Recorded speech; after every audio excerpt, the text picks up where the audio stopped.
전 시간에 이어서 마른 뼈가 살아난 이유 그 두 번째 시간으로 함께 하겠습니다. 전 시간에 우리가 함께 나눴던 이야기, 말씀들은 여러 가지가 있겠지만 에스겔이 본 것들이 있다는 것이죠. 에스겔이 본 것이 피로한 사람이라든가 스트레스를 많이 받는 사람이 아니라 죽어서 뼈가 말라있는 그런 것들을 에스겔이 보게 되어집니다. 그런데 그 마른 뼈인 이스라엘에게 하나님께서 찾아오시고 그리고 또 에스겔에게 찾아오셨다는 것이 회복의 처음임을 함께 생각해 보았습니다. 그러니까 하나님의 은혜가 무엇이냐면 하나님께서 우리를 찾아와 주시는 것이 하나님의 큰 은혜이고 회복의 시작임을 우리가 꼭 기억했으면 좋겠다는 것이죠. 하나님이 우리를 찾아와 주시지 않으면, 하나님 우리를 도우시고 우리를 붙잡아 주시지 않으면, 하나님께서 인도하여 주시지 않으면 어떻게 될까요? 많이 힘들어요. 죽을 것 같아요.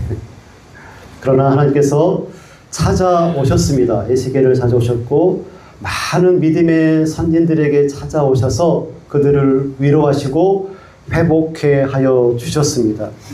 그리고 에스겔에게 물었던 질문이 있었죠. 처음에 뭐죠?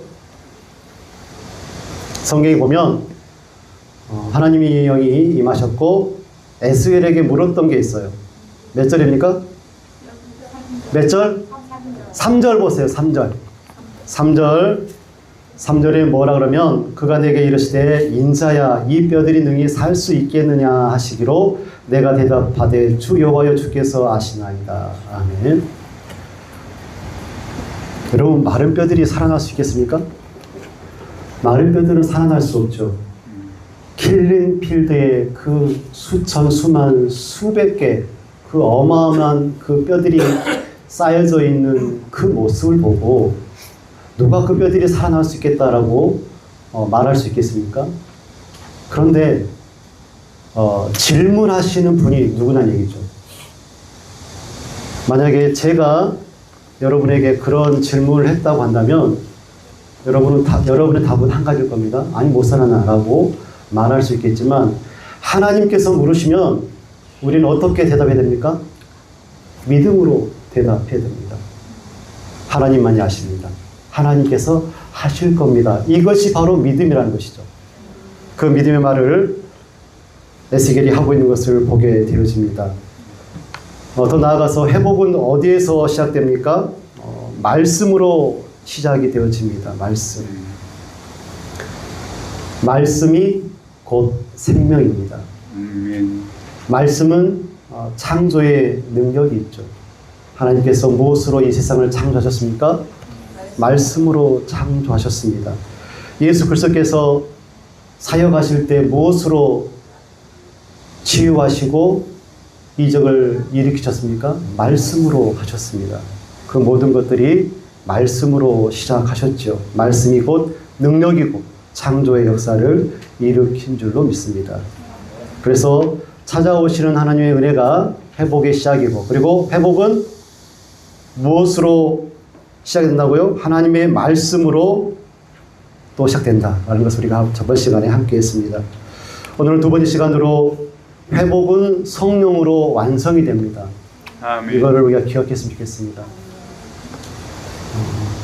말씀으로 시작된 회복이 성령에 의해서 완성이 될 수 있음을 우리가 꼭 기억해야 됩니다. 아멘. 에스겔은 하나님의 말씀을 그대로 선포했죠. 그 결과 흩어진 뼈들이 서로 연결되어지고 힘줄이 생기고 살이 오르고 가죽이 덮였습니다. 겉보기에는 완전한 사람으로 변화되어졌습니다. 그런데 성경이 우리에게 말씀하시는 것은 그 속에 생기가 없더라라고 말씀하시죠. 8절 말씀. 모든 것이 정상이었던 그 사람들에게 생기가 없다라고 성경 우리에게 말씀하고 있습니다. 어떤 움직임도 없었고 기쁨도 자유함도 없이 그렇게 생기가 없는 사람이었습니다. 오늘날 상황에 빗대어 보면 생기가 없는 그리스도인이라고 부를 수 있겠습니다. 많은 성도들은 정상적인 신앙인의 모습을 갖추고 있죠. 주일이 되면 예배를 드리는 성도고 또 기도하는 성도고 찬양을 드리는 성도입니다. 봉사와 헌신을 하는 성도이죠. 그런데 그 속에 생기가 없다고 한다면, 그 예배에 생기가 없고 기도에, 그 찬양에, 그 섬김과 봉사에 생기가 없다고 한다면 에스겔이 본 그들과 다를 바가 없겠죠. 경관의 모양은 있으나 능력을 부인하는 자가 되고 말 것입니다. 하나님은 에스겔에게 생기에게 대언하라라고 말씀하셨습니다. 여러분, 생기가 뭘까요? 생기는 히브리어로 루아흐이고 바람, 호흡, 하나님의 영을 생기 또는 루아흐라고 합니다. 창세기 2장에서 아담의 코에 불어 넣으셨던 그 생기가 바로 루아흐입니다. 루아흐. 하나님은 왜 아담에게 루아흐를 불어 넣으셨을까요? 왜 생기를 아담의 코에 불어 넣으셨을까요? 그 이유를 아는 사람 손 들어주세요. 카레가 소화되고 있습니다. 하나님은 왜 아담에게 생기를, 루아흐를 불어 넣으셨을까요? 하나님께서 창조하신 그 아름다운 에덴 동산을 아름답게 지키고 가꾸시기 위해서, 그리고 아름다운 그들의 삶과 청지기적 사명을 완성하시라고 그 코에 루아흐를 보내주셨죠. 그리고 아담이 아담 되기 위해서, 같은 말이겠지만 아담이 아담 되기 위해서 반드시 필요했던 것이 바로 하나님의 영 루아흐였다는 것을 우리가 기억했으면 좋겠습니다. 하나님은 말씀을 통하여서 생기를 불어 넣으셨죠. 하나님께서 말씀을 통하여서 이루신 이 놀라운 창조의 역사, 오늘 37장에서 보여준 마른 뼈들이 서로 붙고 힘줄이 생기고 살이 덮이고 살까지 덮이고 생기가 불게 되어지고 큰 군대를 이룬 사건, 마른 뼈에 불었던 그 생기가 오늘에 이르기까지 계속해서 불고 있음을 우리가 기억했으면 좋겠습니다. 예수께서 성령을 보내주셨죠. 그 성령은 마가의 다락방에서 멈춰진 성령입니까? 아니죠.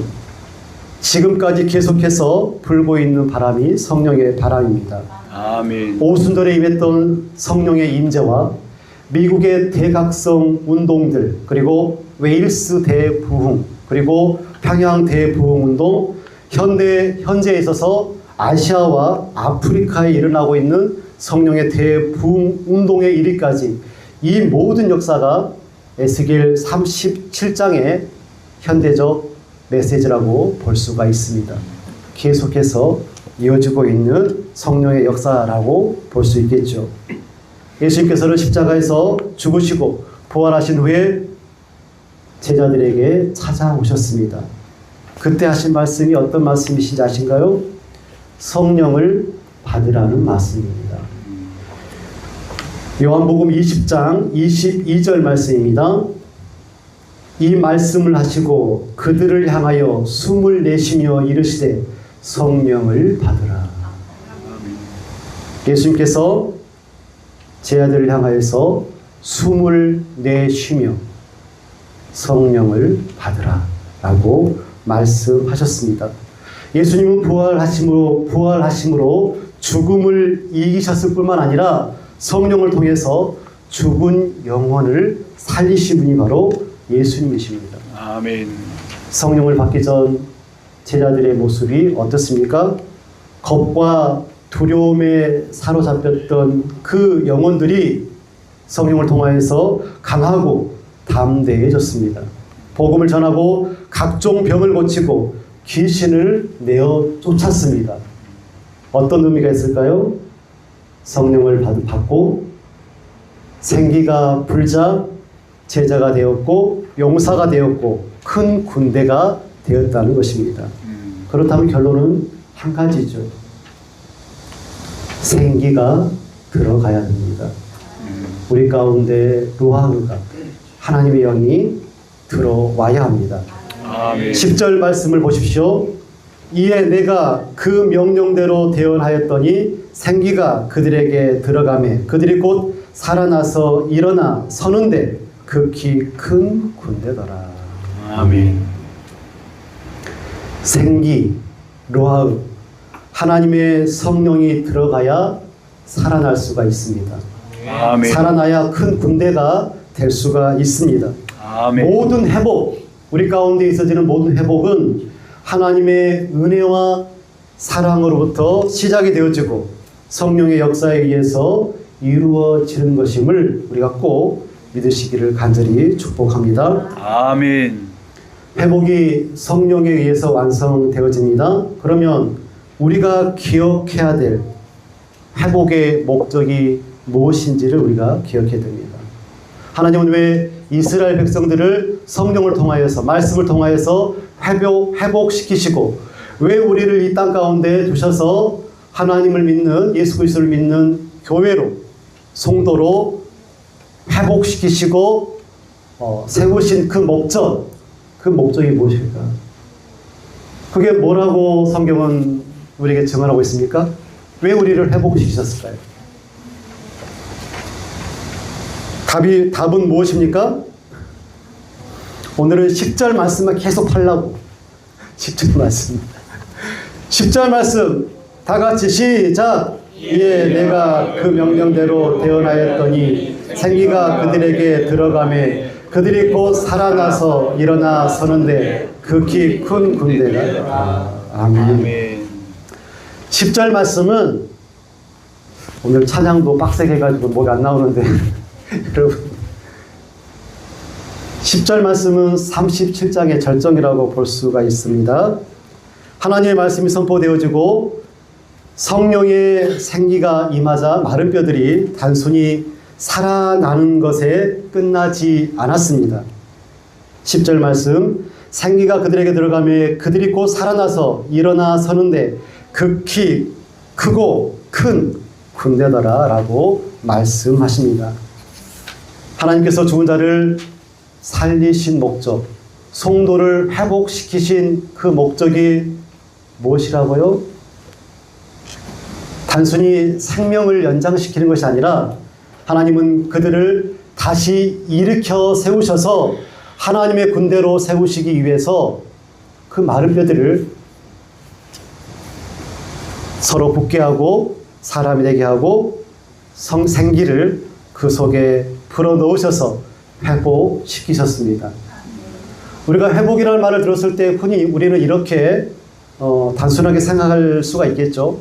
회복되다, 예전으로 돌아가는 것. 건강이 많이 안 좋아졌는데 건강이 예전처럼 건강을 되찾는 것. 경제적으로 많은 어려움이 있었는데 예전처럼 그것이 회복이 되어지고 예전처럼 돌아가는 것. 깨어졌던 관계가 회복되어지는 것을 그냥 우리가 회복이라고 말할 수 있는데 하나님께서 회복시키실 때 물론 이런 것들을 포함한 회복입니다. 우리가 인간인지라. 그러나 성경이 말하는 회복은 단순히 잃어버린 것을 되찾고 다시 정상적으로 돌아가는 그런 수준에 머무는 것이 아니라 성경이 말하는 회복은 새로운 목적을 위한 회복입니다. 새로운 목적을 위한 회복, 그리고 사명을 위한 회복임을 우리가 기억해야 되겠습니다. 아멘. 하나님께서는 우리를 단순히 편안하게 살아가는 것, 그것만을 위해서 회복시키지 않습니다. 하나님의 영광을 드러내는 삶을 위해서 회복시키셨습니다. 그래서 성경을 보면 회복을 받은 사람들 모두 하나님의 부르심을 받았습니다.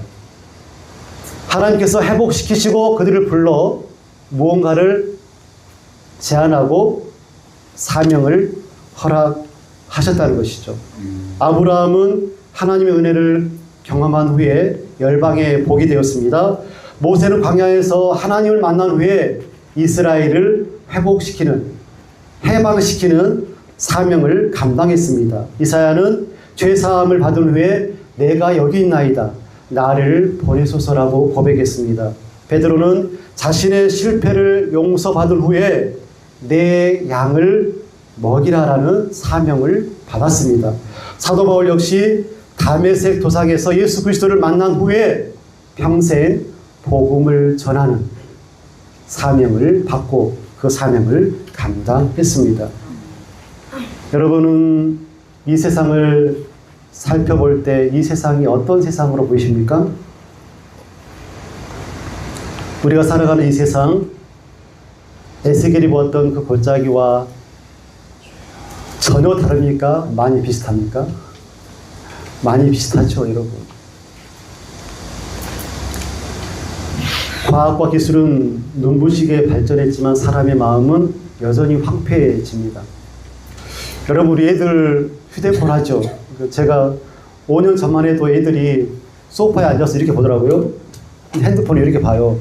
근데 요즘 어떻게 보시냐 아세요? 네? 아시는구나. 핸드폰을 누워서 봐요. 이게 보면 힘드니까 3시간 보려면 얼마나 힘들겠어요. 조그마한 거 집중해 보려는데, 그러니까 피곤하니까 소파에 누워서 3시간의 연장인 6시간을 봐버려. 얼마나 편하겠어요. 그 영혼이, 그 마음이 황폐해지겠죠. 저번에 바나나 얘기했었는데 바나나 먹고 싶네요. 여러분, 많이 풍요로워졌지만 그 풍요 밖에 있는 사람들 얼마나 힘든지 모릅니다. 여러분, 자유를 말하지만 그 자유함 속에 두려움과 불안이 깃들어 있습니다. 우리의 가정과 일터, 학교와 사회 곳곳에서 생기를 잃어버린 사람들이 너무나 많습니다. 소망을 잃어버린 사람들. 우리 꿈쟁이 친구들에게 제가 꿈을 좀 심어주고 싶었는데 그걸 못했습니다. 꿈쟁이뿐만 아니라 이 시대를 살아가는 그리스도인들, 비그리스도인들, 꿈이 없습니다. 소망을 잃어버린 사람들 참 많죠. 삶의 의미를 잃어버린 사람들, 하나님 없이 영적으로 죽어가는 많은 사람들이 우리 곁에 얼마나 많은지 모릅니다. 이러한 세상 가운데 하나님께서 우리를 교회로 세우셨습니다. 교회는 하나님의 군대입니다. 하나님의 뜻, 하나님의 영광을 위해서 회복되고 부름받은 공동체가 바로 성도요, 제자요, 교회이겠죠.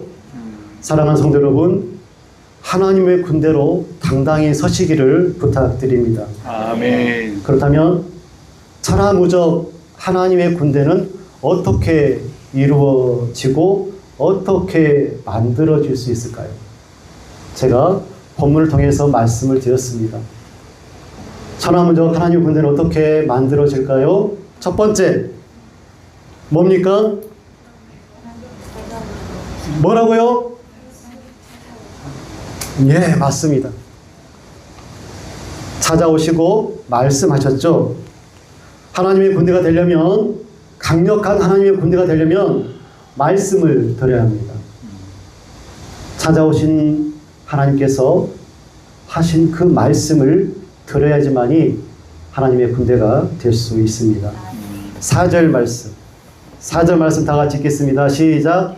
또 내게 이르시되 너는 이 모든 때에 대언하여 이르기를 너희 마른 뼈들아 여호와의 말씀을 들을지어다. 아멘. 하나님의 군병, 하나님의 군대가 되기 위해서 첫 번째로 해야 될 것은 하나님의 말씀을 듣는 것입니다. 말씀을 듣고 그 말씀을 머리에서 심장까지 밀어내야 됩니다. 그래야지 하나님의 군병이 될 수가 있습니다. 예수님께서 공생애를 시작하기 전에 광야에서 40일간 사단의 시험 받으셨습니다. 40일간의 굶주림과 그 고독 속에서 빵과 명예와 권력을 택하라는 시험을 예수님께서 이기셨습니다. 어떻게 이기셨습니까? 말씀으로 이기셨습니다. 이보다 확실한 말씀이 있습니까? 말씀으로 이겼습니다. 하나님의 군대는 하나님의 말씀을 들을 수 있는 사람이 하나님의 군대고, 하나님의 군병이고, 하나님의 백성이고 성도입니다. 하나님의 말씀에 반응하는 사람들이 하나님의 군대임을 기억하시기 바랍니다. 아멘. 두 번째로 말씀뿐만 아니라 성령, 생기가 들어와야지만이 하나님의 군대입니다. 아멘. 물단지에는 물이 담겨야 하고 꿀단지에는 꿀이 담겨야 합니다. 하나님의 사람은 하나님의 영이 담겨져야 합니다. 아멘. 오늘 우리는 말씀 중에 전반부에 회복은 성령으로 완성됩니다라는 그런 말씀을 함께 묵상해 보았습니다. 성령은 우리를 어떻게 회복시키십니까? 성령 하나님은 우리를 하나님의 형상으로 회복시키시고 그리스도인으로 회복시키시고 그리스도의 군병, 하나님의 군대로 우리를 회복시키십니다. 누가요? 성령께서. 루아우, 하나님의 영, 성령 하나님께서 그렇게 회복을 시키십니다. 우리는 성령으로 하나님의 군대가 될 수 있죠. 이스라엘의 전쟁사를 여러분 기억하십니까? 구약에 보면 이스라엘이 많은 전쟁을 했죠. 하나님의 군대는 하나님이 함께 해야지만이 승리할 수가 있습니다. 아멘. 하나님께서 함께 하시지 않는 전쟁은 단 한 번도 승리하지 못했습니다. 아무리 쉬운 전쟁도 하나님이 함께 하지 않으시면 작은 아이성도 점령하지 못하죠. 왜 점령하지 못했습니까? 하나님이 함께 싸워주지 않았습니다. 이스라엘의 군대가, 하나님의 군대가 패한 거죠. 그러나 하나님께서 함께 해주시면 그 전쟁은 이미 승리한 거나 마찬가지죠. 하나님의 군대는 하나님과 함께, 그리고 성령과 함께하는 군대가 바로 하나님의 군대입니다. 아멘. 세 번째로 하나님의 군대는 일어서야 합니다. 10절 말씀에 대언을 하니까 생기가 그들에게 들어가매 그들이 곧 살아나서 일어나 서는데 극히 큰 군대더라라고 말씀하죠. 하나님의 군대는 일어서야 합니다. 아멘. 누구를 위해서, 무엇을 위해서 일어나야 합니까? 하나님을 위해서, 하나님의 뜻과 하나님의 영광을 위해서 일어나야 합니다.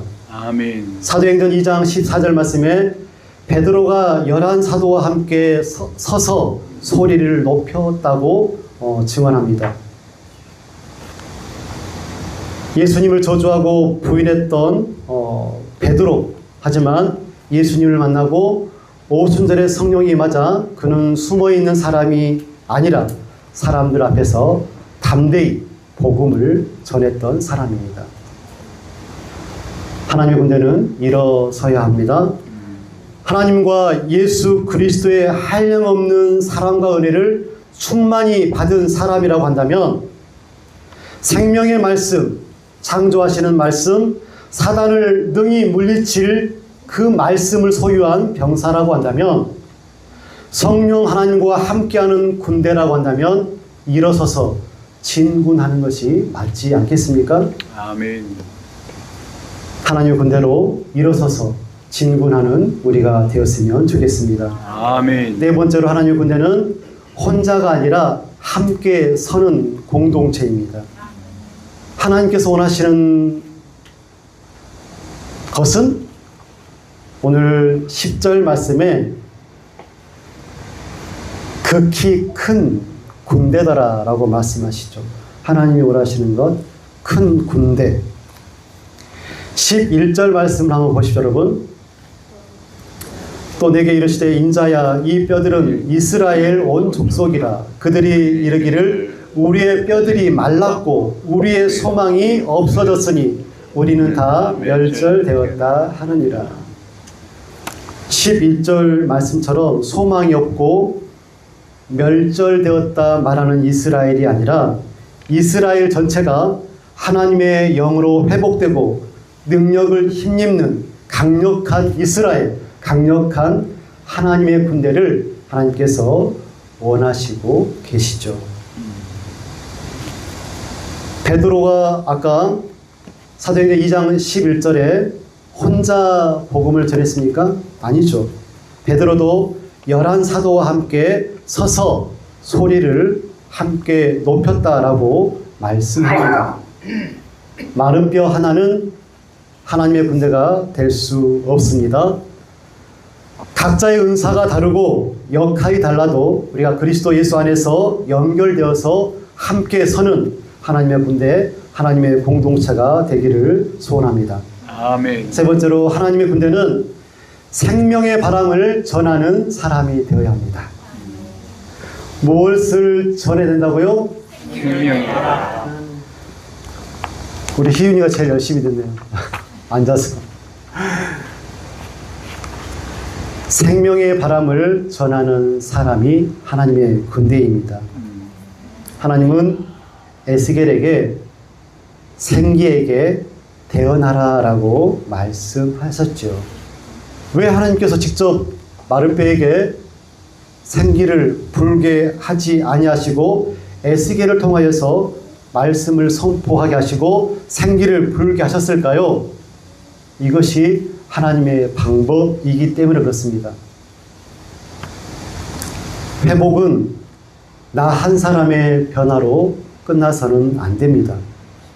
살아난 사람, 회복된 사람, 하나님의 군대는 또 다른 생명을 살리는 사람으로 부름받은 존재입니다. 에스겔은 생기를 향하여 대언했고 오순절의 제자들은 세상을 향해서 복음을 선포했고 그리고 오늘 하나님은 오늘 우리에게와 교회에 이와 같은 사명을 맡기신 줄로 믿습니다. 아멘.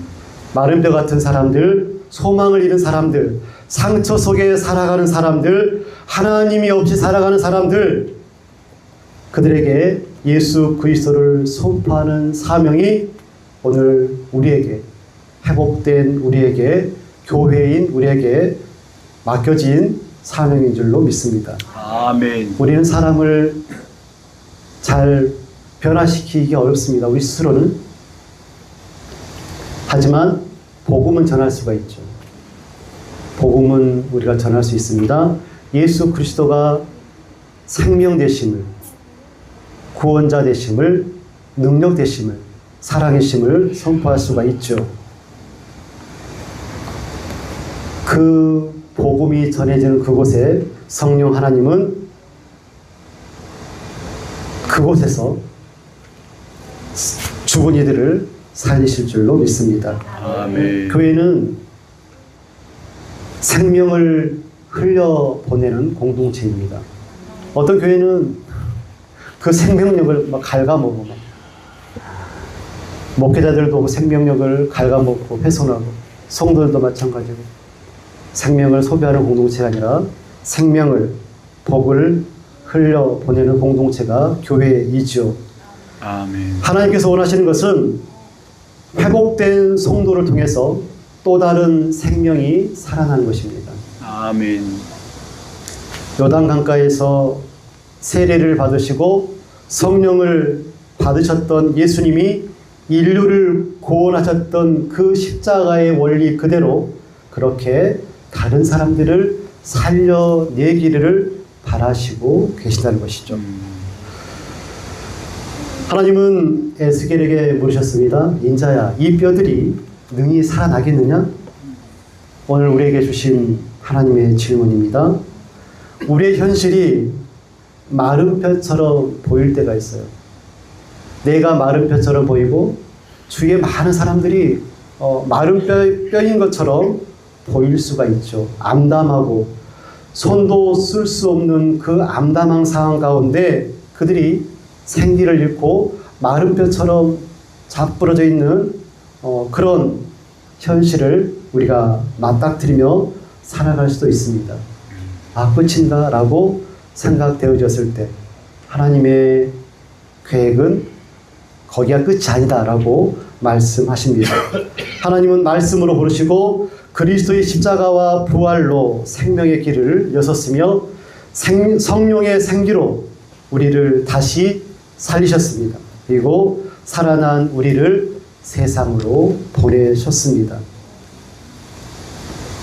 회복의 목적, 하나님의 큰 군대로 세우시는 것입니다. 마른 뼈와 같고 소망이 없었던 이들을 말씀으로 성령으로 살리고 세워서 함께 공동체를 이루고 큰 군대를 이루어 하나님의 나라를 이루어가는 것, 하나님의 나라를 확장해 나가는 것, 생명의 바람이 우리를 통해 부는 것이 하나님께서 우리와 우리 교회에게 원하고 바라는 것이 아닐까 생각해 봅니다. 아멘. 이러한 하나님의 소원을 이루어 가시는 주의 교회 되시기를 간절히 축복합니다. 아멘. 사랑하여 풍성하신 아버지 하나님, 하나님의 크신 은혜와 사랑으로 우리를 구원하여 주시고 회복하여 주시니 감사합니다. 아멘. 우리에게 말씀하여 주시고 우리에게 성령으로 충만케 하셔서 우리를 회복케 하시니 감사합니다. 아멘. 우리가 일어설 수 있도록 도와주시니 감사합니다. 아멘. 우리가 공동체로 우리가 하나님의 큰 군대로 설 수 있도록 도와주시니 감사합니다. 아멘. 우리에게 맡기신 그 큰 사명들을 우리가 기억하며 능력의 하나님, 사랑의 하나님, 그 뒤를 뒤쫓아 사명을 잘 감당하는 하나님의 성도 예수 그리스도의 제자, 하나님의 큰 군대가 되시도록 하나님 능력을 더하시고 축복하여 주시옵소서. 아멘. 예수님의 이름으로 기도드리옵나이다. 아멘.